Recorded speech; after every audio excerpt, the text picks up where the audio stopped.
Assalamualaikum warahmatullahi wabarakatuh. A'udzubillahi minasyaitonirrajim. Bismillahirrahmanirrahim. Alhamdulillahi rabbil alamin. Wa bihi nasta'inu ala umuri dunya waddin. Asyhadu an la ilaha illallah wahdahu la syarikalah wa asyhadu anna Muhammadan abduhu wa rasuluh la nabiyya ba'dah. Allahumma sholli ala Muhammad wa ala ali Muhammad kama shallaita ala ali Ibrahim innaka Hamidum Majid. Allahumma barik ala Muhammad wa ala ali Muhammad kama barakta ala ali Ibrahim innaka Hamidum Majid. Subhanaka la ilma lana illa ma 'allamtana innaka antal alimul hakim. Rabbi shrah li sadri wa yassir li amri wahlul 'uqdatam min lisani yafqahu qawli. Amma ba'd. Dalam kesempatan ini saya mengajak dan mengingatkan diri saya sendiri, tuan-puan, bapak, ibu, saudara dan saudari, untuk kita saling mengingatkan atau saling berpesan dengan kebenaran. Kebenaran yang bersumber dari Al-Quran dan As-Sunnah. Tuan-puan, bapak, ibu, saudara dan saudari sekalian yang dirahmati Allah Subhanahu wa taala, kita sambung perbincangan kita mengenai fiqhus shalah, yaitu sifat salat menurut sunnah Rasulullah sallallahu alaihi wasallam dan madhab ulama. Dalam kesempatan kali ini kita akan membincangkan mengenai 3 perkara, yaitu menghimpun bacaan 2 surat Al-Quran setelah Al-Fatihah dalam 1 rakaat sholat. Yang kedua, disukai membaca ayat Al-Quran setelah Al-Fatihah dalam 2 rakaat pertama sholat. Yang ketiga, bacaan ayat Al-Quran setelah Al-Fatihah dalam rakaat ketiga dan keempat sholat. Imam An-Nawawi mengatakan di dalam kitabnya Al-Majmu', adapun menghimpun 2 surat Al-Quran yang dibaca dalam 1 rakaat setelah membaca Al-Fatihah, maka tentang perkara tersebut ada hadis yang telah diriwayatkan dari Abu Wa'il. Beliau mengatakan, Ja'a rajulun ila Bani Mas'ud faqal qara'tul mufassal al-lailah fi raka'atin faqala haddan ka hadis syi'ri laqad arabtun nadha'ir allati kana nabiyyu sallallahu alaihi wasallam yaqrunu bainahunna fadzakara 20 surah minal mufassal surataini fi kulli rakaah. Hadis Al-Bukhari nomor 775, Muslim nomor 822. Maksudnya, telah datang seorang laki-laki kepada Ibnu Mas'ud radhiyallahu anhu, lalu dia mengatakan, aku membaca surat-surat Al-Mufassal dari Al-Quran pada 1 malam dalam 1 rakaat sholat. Kemudian Ibnu Mas'ud radhiyallahu anhu mengatakan, sangat cepat seperti cepatnya membaca syair atau syair. Sungguh betul-betul aku mengetahui perkara yang serupa yang ada Rasulullah SAW mendekatkan di antara surat-surat tersebut. Lalu Ibnu Mas'ud mengatakan 20 surat dari surat-surat Al-Mufassal, 2 surat Al-Quran dalam setiap rakaat. Dalam hadis ini Ibnu Mas'ud mengatakan bahwa Rasulullah SAW ada membaca 2 surah Al-Quran dalam 1 rakaat salat dari 20 surah Al-Mufassal.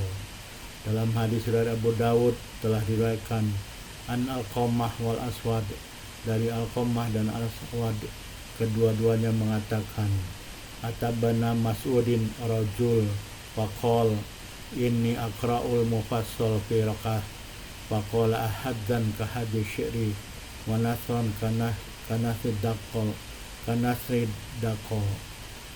lakinna nabiyya sallallahu alaihi wasallam kana yaqra'un nadha'ir as-surataini fi rakaah ar-Rahman wan Najm fi rakaah wa qtarabat wal haqqah fi rakaah wa tura wa dariyat fi rakaah wa idza waqat wa nun fi rakaah wa sa'ala sa'ilun wa nazi'at fi rakaah wa wailul lil mutaffifin wa abasa fi rakaah wal mudaththir wal muzammil fi rakaah wal ata wala uqsimu biyaumil qiyamah fi rakaah wa amma yatasaalun wal mursalat fi rakaah wa dukhan wa idza syamsu kuwirat fi rakaah. Qala Abu Dawud hadza ta'lifu Bani Mas'ud rahimahullah. Abu Dawud riwayat Abu Dawud nomor 1396, hadis sahih. Maksudnya, telah datang seorang laki-laki kepada Ibnu Mas'ud radhiyallahu anhu. Lalu dia mengatakan, sesungguhnya aku membaca surat-surat Al-Mufassal dalam satu rakaat salat. Lalu Ibnu Mas'ud mengatakan, sangat cepat, seperti cepatnya seorang baca syair, atau seperti jatuhnya buah kurma kering dari tangkai pohonnya. Sesungguhnya Nabi SAW ada membaca surat-surat Al-Mufassal, 2 surat dalam satu rakaat salat.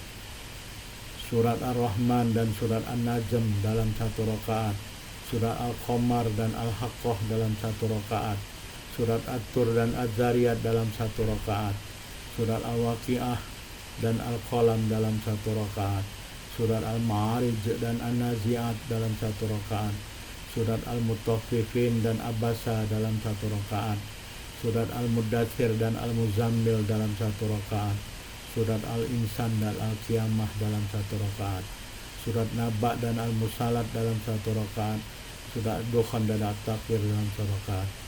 Abu Daud mengatakan surat-surat ini adalah susunan Ibnu Mas'ud radhiyallahu anhu. Dalam hadis Ibnu Mas'ud ini ada perkara yang tidak disukai dalam membaca Al-Quran dalam sholat, yaitu membaca Al-Quran dengan cepat sehingga menyebabkan ketiadaan untuk tadabbur dan tafakur makna ayat Al-Quran yang dibaca. Walaupun tidak ada perbedaan pendapat ulama bahwa dibolehkan membaca Al-Quran tanpa tadabbur, akan tetapi membaca Al-Quran dengan tadabbur adalah ganjarannya sangat besar. Imam An-Nawawi mengatakan bahwa ulama mengatakan perbezaan kadar bacaan surat Al-Quran dalam hadis-hadis bacaan Al-Quran yang telah disebutkan dalam video-video terdahulu adalah karena beberapa keadaan, yaitu keadaan yang pertama, Nabi SAW mengetahui keadaan makmum pada suatu waktu bahwa sesungguhnya mereka mengutamakan bacaan surat yang panjang dalam sholat, maka Nabi SAW membaca surat yang panjang. Keadaan yang lain, dalam waktu yang lain mereka makmum tidak mengutamakan bacaan surat yang panjang karena ada udzur syar'i atau seumpamanya, maka Nabi SAW meringankan bacaan Al-Qur'annya. Dan keadaan yang tiga, dalam satu waktu Nabi SAW menginginkan memanjangkan bacaan Al-Qur'annya, kemudian Nabi SAW mendengar tangisan seorang kanak-kanak, lalu Nabi SAW meringankan atau memendekkan bacaan Al-Qur'annya dalam sholat. Mengenai perkara yang terakhir ini telah diriwayatkan hadis dari Anas bin Malik radhiyallahu anhu. Beliau mengatakan, kana Rasulullah sallallahu alaihi wasallam yasma'u buka as-sabiyyi ma'a ummihi wa huwa fis shalah wa yaqra'u bis suratil khafifah aw bis suratil qasirah. Hadis riwayat Muslim nomor 470. Maksudnya adalah Rasulullah SAW mendengar tangisan seorang kanak-kanak yang ada bersama ibunya dan baginda tengah sholat. Lalu baginda membaca surat Al-Quran yang ringan atau surat Al-Quran yang pendek.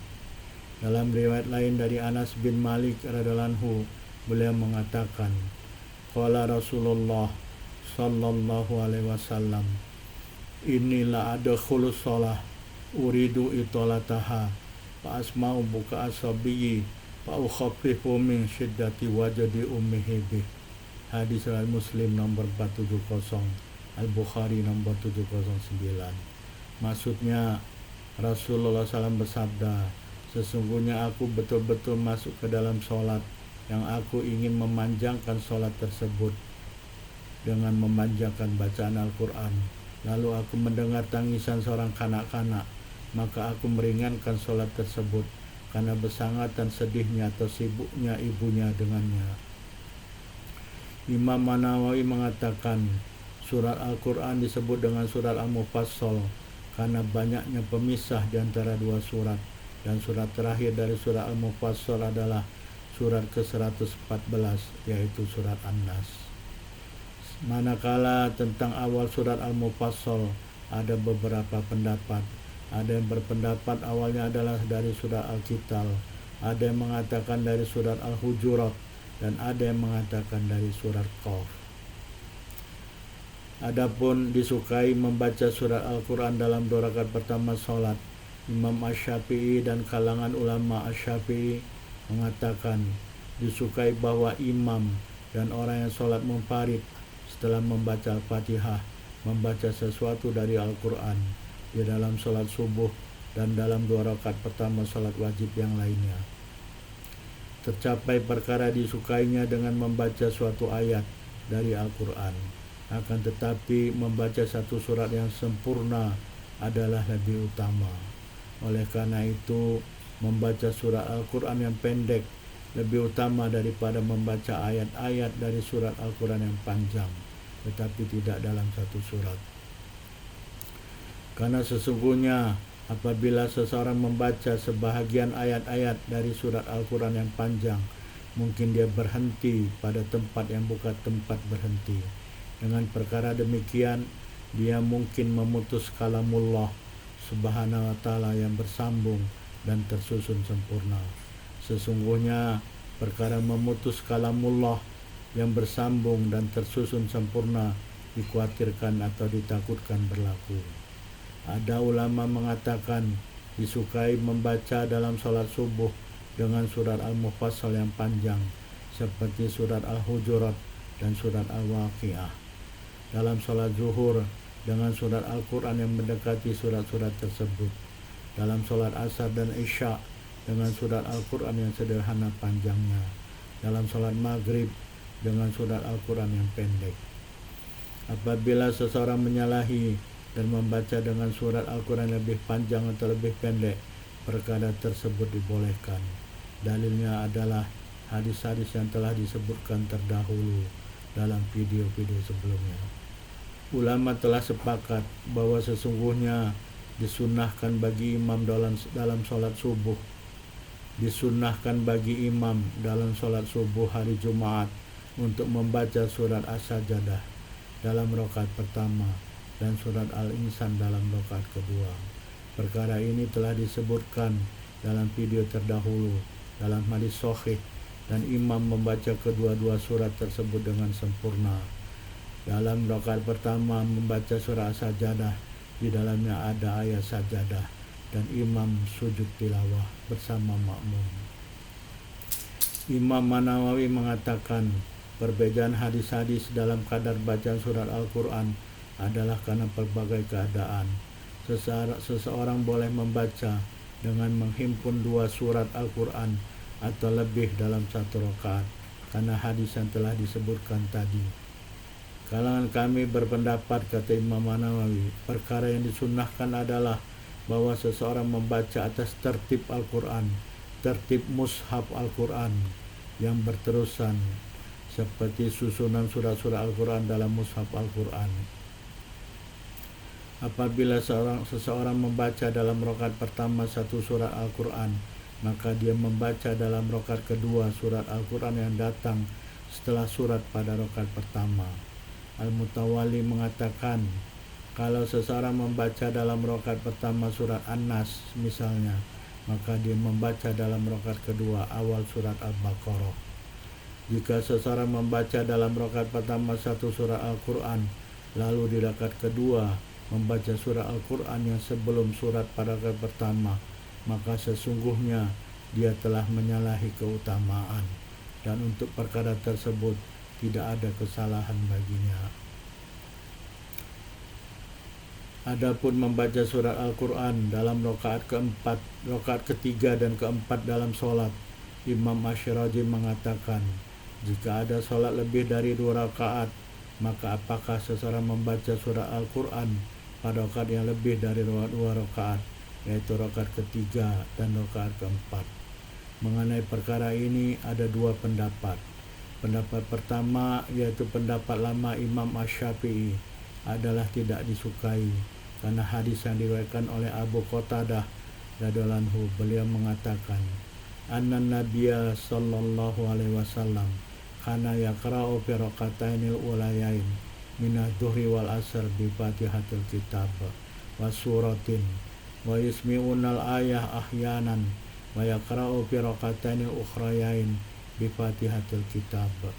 Hadis riwayat Al-Bukhari nomor 762, Muslim nomor 415. Maksudnya sesungguhnya Nabi SAW ada membaca di dalam 2 rakaat yang pertama dari sholat zuhur dan sholat asar Fatihatul Kitab atau Al-Fatihah dan 1 surat Al-Quran. Dan baginda kadangkala memperdengarkan kepada kami ayat Al-Quran yang dibaca, dan baginda membaca dalam 2 rakaat yang terakhir Fatihatul Kitab atau surat Al-Fatihah. Pendapat kedua, Imam Asy-Syafi'i mengatakannya dalam yaitu pendapat baharu, adalah disukai membaca surat Al-Quran karena hadis yang telah diriwayatkan oleh Abu Sa'id Al-Khudri radhiyallahu anhu, dan karena sesungguhnya rakaat yang disyariatkan di dalamnya membaca Al-Fatihah, maka disyariatkan juga di dalamnya membaca surat Al-Quran seperti 2 rakaat yang pertama. Dan tidaklah ada kelebihan rakaat yang pertama atas rakaat yang kedua dalam bacaan surat Al-Quran. Adapun hadis yang diriwayatkan oleh Abu Sa'id Al-Khudri radhiyallahu anhu adalah anna nabiyya sallallahu alaihi wasallam kana yaqra'u fi sholati zuhur fi raka'atainil ulayain fi kulli raka'ah qadra 30 ayah wa fil ukhrayain qadra 15 ayah au qala nisbah dalika wa fil asr fi raka'atainil ulayain fi kulli raka'ah qadra qiraati 15 ayah wa fil ukhrayain qadra nisbi dalik. Hadis riwayat Muslim nomor 452. Maksudnya sesungguhnya Nabi SAW ada membaca dalam sholat zuhur dalam 2 rakaat yang pertama, pada setiap rakaat adalah sekadar 30 ayat Al-Quran. Jadi rakaat pertama 30 ayat Al-Quran, rakaat kedua 30 ayat Al-Quran. Ini dalam sholat zuhur. Dalam 2 rakaat yang terakhir ada sekadar 15 ayat Al-Quran, atau beliau mengatakan setengah dari perkara yang demikian. Jadi dalam rakaat ketiga dan rakaat keempat sholat zuhur, baginda membaca masing-masing 15 ayat Al-Quran. Jadi rakaat ketiga 15 ayat Al-Quran, rakaat keempat 15 ayat Al-Quran. Dan dalam sholat asar, dalam 2 rakaat yang pertama, pada setiap rakaat ada sekadar 15 ayat Al-Quran. Jadi pada sholat asar baginda membaca dalam rakaat pertama 15 ayat Al-Quran, rakaat kedua 15 ayat Al-Quran. Dalam 2 rakaat yang terakhir, rakaat ketiga adalah dan keempat adalah sekadar setengah dari perkara yang demikian. Jadi pada rakaat ketiga 7 atau 8 ayat, rakaat keempat 7 atau 8 ayat Al-Quran. Telah diriwayatkan juga dari Abu Sa'id radhiyallahu anhu, beliau mengatakan, kunna nahziru qiyama Rasulillah sallallahu alaihi wasallam fi zuhur wal asr fa khazarna qiyamahu fi raka'atainil ulayain minadh dhuhri qadra qiraati alif lam mim tanzilus sajadah wa hajarna qiyamahu fil ukhrayain qadra nisfi min dalik wa hajarna qiyamahu fi raka'atainil ulayain minal asr ala qadri qiyami fil ukhrayain minal zuhur wa fil ukhrayain minal asr ala nisfi min dalik. Hadis riwayat Muslim nomor 452. Maksudnya adalah kami mentaksir berdirinya Rasulullah SAW dalam sholat zuhur dan sholat asar. Lalu kami mentaksir berdirinya baginda dalam 2 rakaat yang pertama dalam sholat zuhur adalah sekadar membaca surat As-Sajadah. Surat As-Sajadah ini jumlah ayatnya adalah 30 ayat. Dan kami mentaksir berdirinya baginda dalam rakaat yang terakhir adalah sekadar setengah dari perkara yang demikian, yaitu setengah dari surat As-Sajadah yaitu 15 ayat. Jadi pada sholat zuhur rakaat pertama 30 ayat, rakaat kedua 30 ayat, rakaat ketiga 15 ayat, rakaat keempat 15 ayat Al-Quran. Dan kami mentaksir berdirinya baginda dalam 2 rakaat yang pertama dari sholat asar adalah atas kadar berdirinya baginda dalam 2 rakaat yang terakhir sholat zuhur. Jadi bermakna dalam rakaat pertama sholat asar baginda membaca 15 ayat Al-Quran, rakaat kedua sholat asar membaca 15 ayat Al-Quran, dan dalam 2 rakaat yang terakhir dari sholat asar adalah atas kadar setengah dari perkara yang demikian. Maksudnya rakaat ketiga sholat asar baginda membaca 7-8 ayat Al-Quran, rakaat keempat sama dengan rakaat ketiga yaitu 7-8 ayat Al-Quran. Abu Al-Hasan Al-Masarjisi mengatakan disukai bahwa ada bacaan Al-Quran seseorang dalam rakaat yang pertama dari setiap sholat adalah lebih panjang karena hadis yang telah diriwayatkan dari Abu Qatadah. Zahir perkataan Imam Asy-Syafi'i dalam Al-Um, sesungguhnya tidak ada keutamaan bagi rakaat pertama.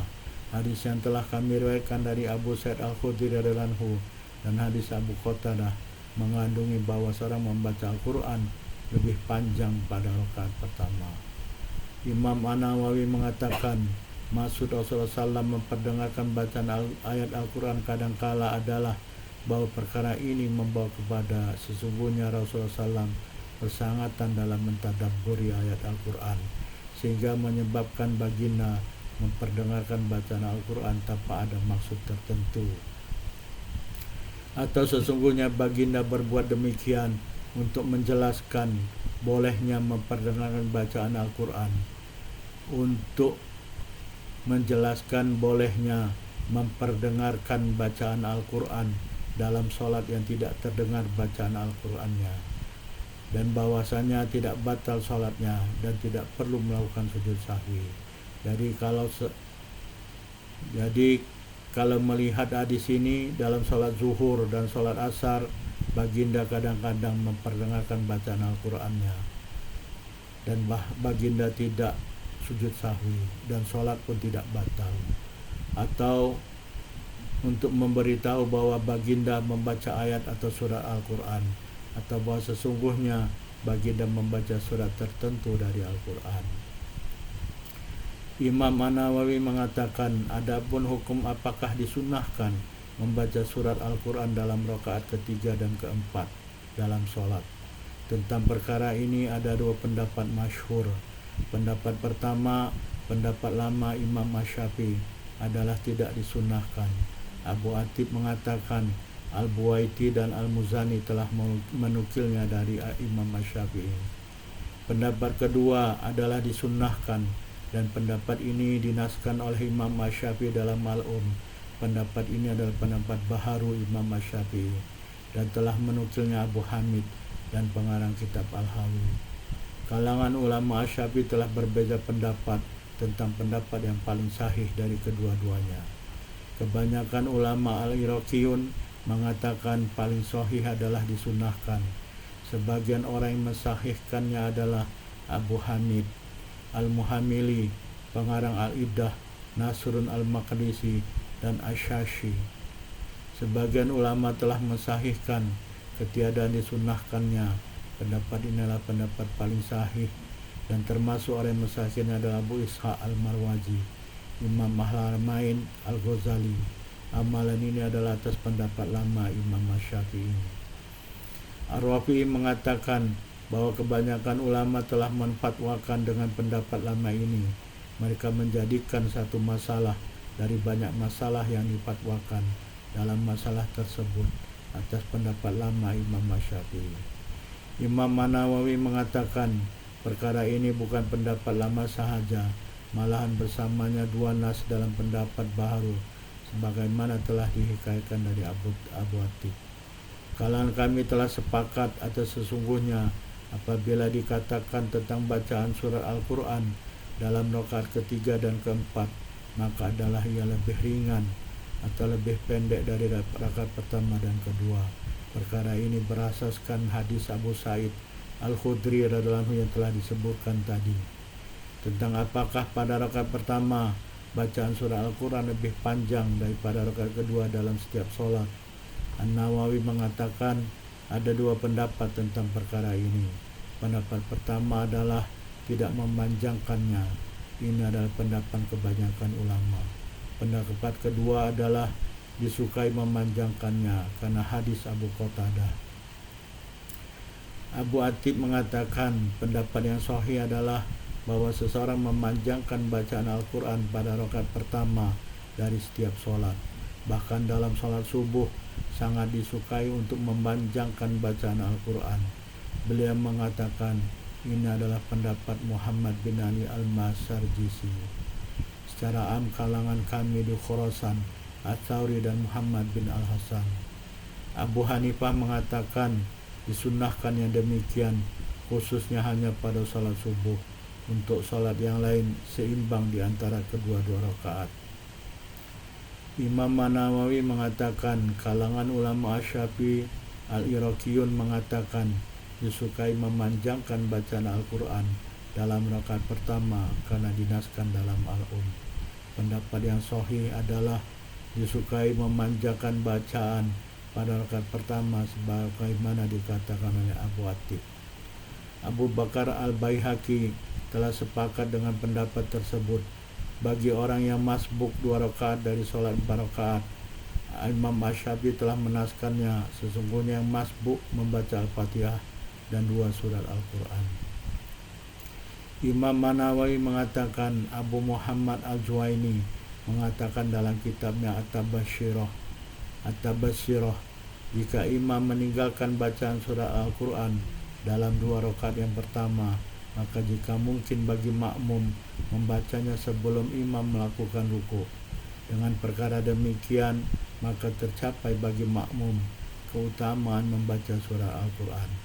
Jika tidak mungkin bagi makmum membaca Al-Quran karena cepatnya imam melakukan ruku dan makmum membaca sekadar yang mungkin baginya, bagi makmum ada ganjaran baik karena membaca surah Al-Quran, dan bagi imam ada ganjaran tidak baik karena kelalaiannya tidak membaca surat Al-Quran. Perkara ini berdasarkan hadis Abu Hurairah radhiyallahu anhu. Sesungguhnya Rasulullah SAW telah bersabda, "Yusalluna lakum fa in asabu falakum wa in akhtau falakum wa alaihim." Hadis Al-Bukhari nomor 694. Para imam melakukan sholat bagi kamu. Lalu jika mereka benar, maka ada ganjaran baik bagi kamu. Dan jika mereka salah, maka ada ganjaran baik bagi kamu dan ganjaran tidak baik bagi mereka. Abu Muhammad Al-Juwaini mengatakan jika makmum memperlambat ruku karena membaca surah Al-Quran setelah imam melakukan ruku, maka perkara ini adalah suatu kesalahan. Karena sesungguhnya makmum ditetapkan atasnya kewajiban mengikut imam.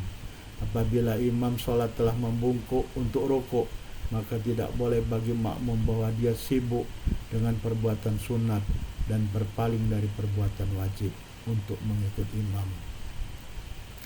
Tuan puan, bapak ibu, saudara dan saudari sekalian yang dirahmati Allah Subhanahu wa taala, kita telah sampai di akhir tausiah atau mudzakarah pada kesempatan ini. Terima kasih telah menonton video ini. Fastabiqul khairat, berlomba-lombalah dan bersegeralah dalam berbuat kebaikan. Subhanakallahumma wa bihamdika asyhadu an la ilaha illa anta wa astaghfiruka wa atubu ilaik. Wabillahi taufiq wal hidayah. Wassalamualaikum warahmatullahi wabarakatuh.